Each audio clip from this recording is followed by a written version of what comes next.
abundant blessings. Net income tithing only gets you net abundant blessings, okay? All right, let's come back to me, please. People, what we're saying to you is that the tithing that's taking place, okay, to feed your preachers and your pastors, they have tried to go into the Bible to extract that for monetary gain, for financial gain, for their own pockets. And our position is that if you're going to be biblical, okay?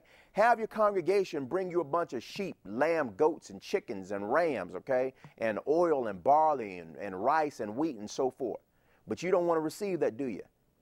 And then you want to say to the people, well, that was an agricultural society. We're going to deal with all of the money the Levites received, right, in the form of cash, okay? All right, let's go over to Amos 4, 4 through 5.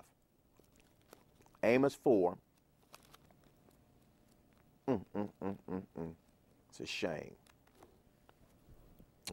Let's go to famous Amos. Let's see what the Most High said here. Amos 4, 4 through 5. Here we go. Come to Bethel and transgress at Gilgal. Multiply transgression and bring your sacrifices every morning and your tithes after 3 years. And your tithes after 3 years, and your tithes after 3 years, and offer a sacrifice of thanksgiving with leaven, and proclaim and publish proclaim the free offerings, for this liketh you, O you children of Israel, saith Adon Yah. Okay, let's go ahead and pick it up at Exodus 30.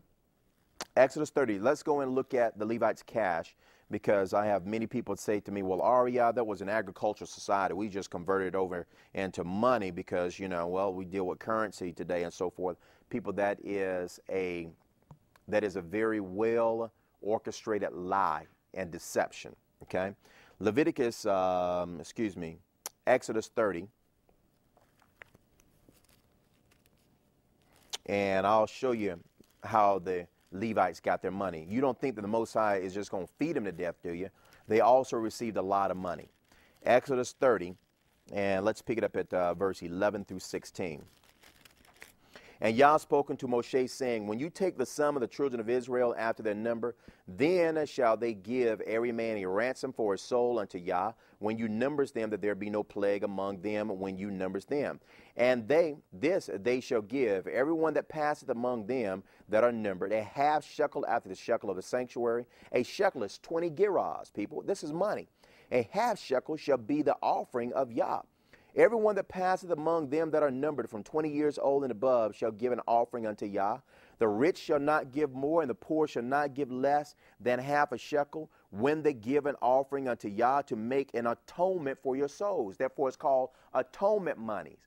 This is what they classify secularly as temple tax, but it's atonement money. Okay. Everyone that is 20 years of age and above, everybody in Israel had to pay what equated to $6. $6. So if you're talking about 2 million people, let's just say conservatively, 1 million people 20 years of age and above. You're talking about $6 million that came in annually that would be dispersed amongst the Levites and the priests. Money never came in the form of tithing. Only food came in the form of tithing, people. And you shall take the atonement money of the children of Israel and shall appoint it for the service of the tabernacle of the congregation, that it may be a memorial to the children of Israel before Yah, to make an atonement for your souls. Let's go into Numbers 18, 14 through 16. Numbers 18, 14 through 16. Numbers 18, 14 through 16, it says, everything devoted in Israel shall be yours, everything that openeth the matrix and all flesh, which they bring unto Yah, whether it be of men or beasts, shall be yours. Nevertheless, the firstborn of man shall you surely redeem, and the first thing of unclean beasts shall you surely redeem. And those that are to be redeemed from a month old shall you redeem according to your estimation, for the money of 5 shekels after the shekel of the sanctuary, which is 20 gerahs. People, this is called redemption money. This is redemption money. Thus far, we have 2 actual revenue channels that was established for the priests, and not one of those revenue channels involved tithes.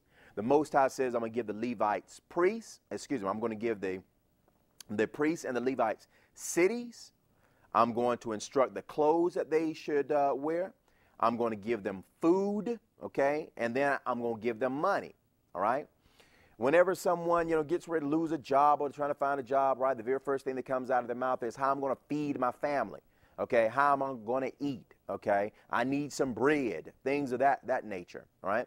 And so the very first reward or compensation that the Most High gave to his priests was in the form of food. And today and for the past, 2, 3, 4, 5, 600 years, Christianity has converted, food into money by no biblical dictate or commandment. You can't even find that in the New Testament, people. And we're going to visit that to validate it. Okay. Let's go ahead and pick it up at Leviticus 5.